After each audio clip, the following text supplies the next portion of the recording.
Children's, आपके अपने channel crazy teacher में आपका स्वागत है। इससे पहले हम लोगों ने एक्सरसाइज 10.3 के क्वेश्चन नंबर 8 तक किया है। अब आज क्वेश्चन नंबर 9 से देखते हैं। तो question number 9, in the adjoining figure ABCD is a rhombus and ABD is equal to 50 degree. Find, क्या है कि ये ABC, ये इस तरह से ABCD एक रोम्बस है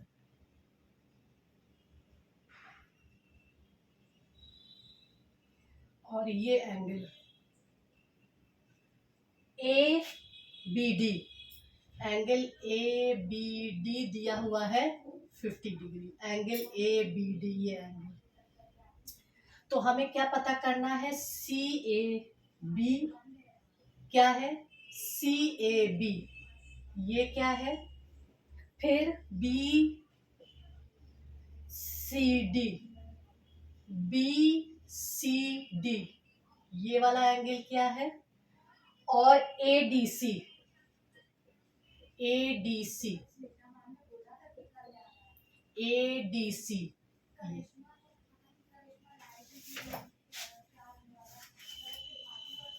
तो हम शुरू करते हैं। सबसे पहले इन ट्रायंगल A, ये क्या है? यहाँ पे O है।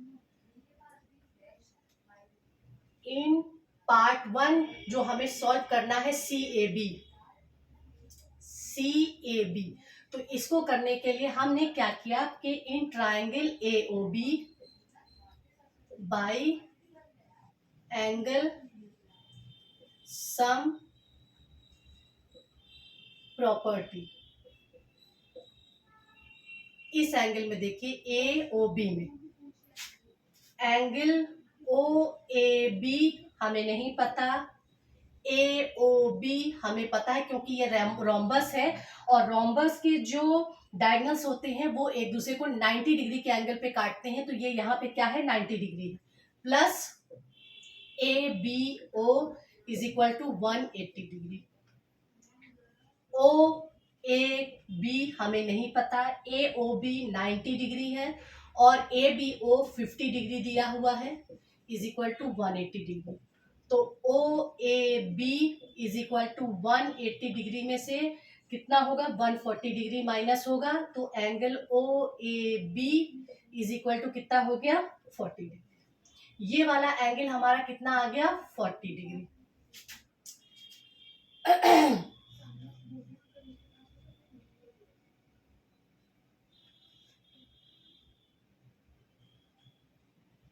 अब क्या है? ये CAB कहिए चाहे इसको OAB कहिए, ये कितना हो गया? 40 डिग्री।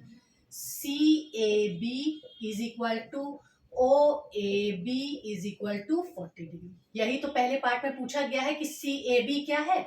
तो आप इसको OAB कहिए चाहे CAB कहिए, बात एक ही है, 40 डिग्री हो गया।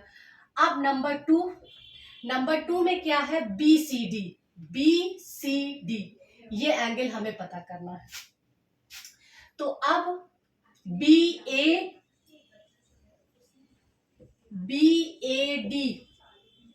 अगर हम इस एंगल को देखें, BAD इस पूरे को देखें तो क्या होगा? ये 40 degree plus 40 degree is equal to 80 degree होगा, क्योंकि डायगोनल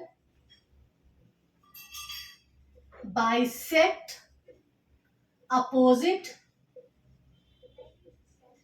एंगल। रोम्बस में हमें ये पता है कि ये डायगोनल जो होते हैं अपोजिट एंगल्स को बाइसेक्ट भी करते हैं। तो इसका मतलब अगर ये 40 डिग्री है तो ये भी 40 डिग्री होगा। तो BAD क्या हो गया हमारा? 40 डिग्री। और ये हमसे क्या पूछ रहा है? BCD। तो इसलिए BCD भी क्या होगा? 40 डिग्री होगा, क्योंकि अपोजिट एंगल्स क्या होते हैं? इक्वल होते हैं। Angles are equal. रोम्बस के अपोजिट एंगल्स क्या होते हैं? इक्वल होते हैं। अब थर्ड पार्ट देखिए, सेकंड पार्ट भी हो गया आपका। अब ADC कह रहा है, तो एंगल ADC कितना हो जाएगा? 100 डिग्री हो जाएगा। क्योंकि अपोजिट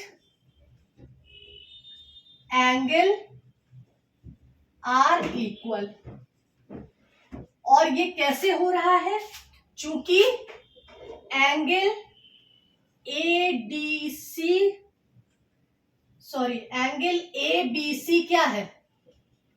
पूरा एंगल क्या होगा? 50 plus 50 is equal to 100 degree होगा।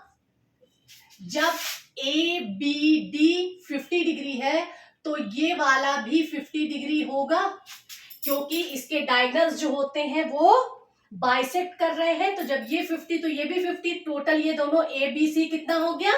100 डिग्री। जब ए बी सी 100 डिग्री है तो ए डी सी भी 100 डिग्री होगा, क्योंकि अपोजिट एंगल्स जो होते हैं वो इक्वल होते हैं। ये आपका question number 9 sir.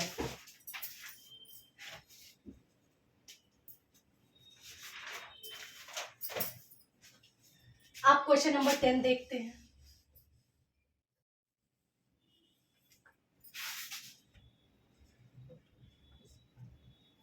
In the adjoining isosceles ट्राइपीजियम ABCD, एक आइसोसेलेस ट्राइपीजियम है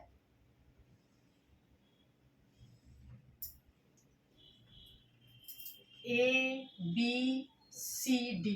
आइसोसेलेस ट्राइपीजियम वो होते हैं जिसके नॉन पैरेलल साइड जब इक्वल होते हैं तो वो क्या होता है?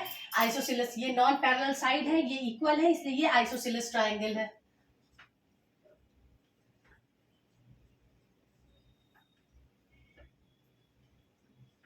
आप कह रहे हैं कि इसमें एंगल C जो है वो 102 डिग्री है। एंगल C 102 डिग्री दे रखा है। Find all the remaining angles of the trapezium. Trapezium के और दूसरे रिमेनिंग एंगल्स बनाइए। अच्छा, in isosceles triangle in isosceles trapezium, इसमें भी क्या होता है? एंगल B और एंगल C का सम क्या होगा? 180 डिग्री होगा। अब एंगल B हमारा क्या हो जाएगा? जब हम इसमें से 180 में से 102 घटा देंगे तो हमारा एंगल B आ जाएगा 78। ये एंगल आ गया हमारा। अब angle A is equal to angle B, angle on same base are equal.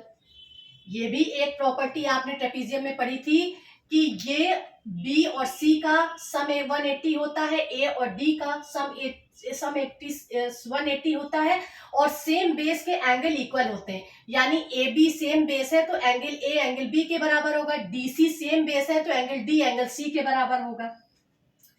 इसी तरह से angle D is equal to angle C, angle on same base are equal.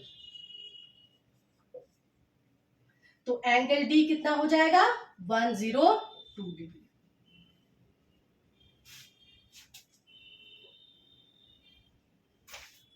आपका क्वेश्चन नंबर 10 सॉल्व। तो आपका एंगल A भी यहां पे कितना हो गया? 78 degree.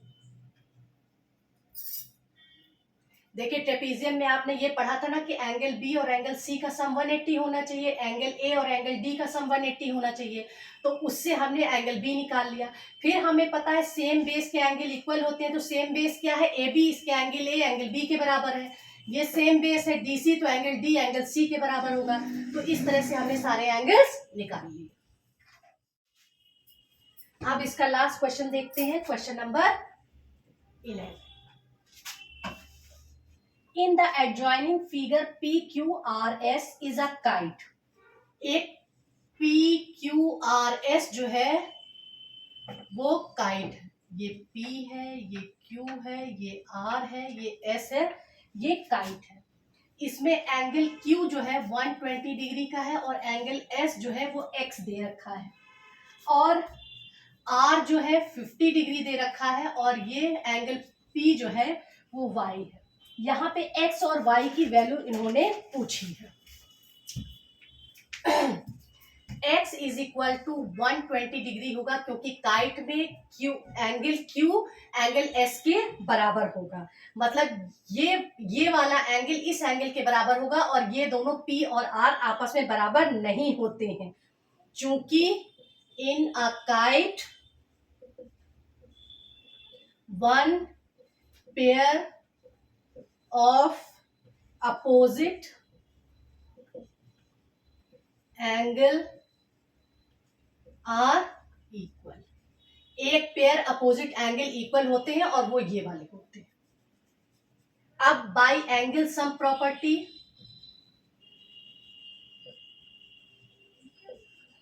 By angle sum property of quadrilateral, kite क्या है, एक क्वाड्रिलेटरल है, तो क्वाड्रिलेटरल के चारों एंगल का सम कितना होता है 360 डिग्री। तो angle P plus angle Q plus angle R plus angle S is equal to 360 degree. Angle P हमें नहीं पता, ये Y है। एंगल Q 120 डिग्री का है, एंगल R 50 डिग्री का है, एंगल S फिर 120 डिग्री का है, और 360 डिग्री। इन सबको सम किया तो 290 डिग्री आ गया। अब y की वैल्यू निकालने के लिए 360 डिग्री में से 290 डिग्री हम माइनस कर देंगे, तो y इज इक्वल टू आ गया 7।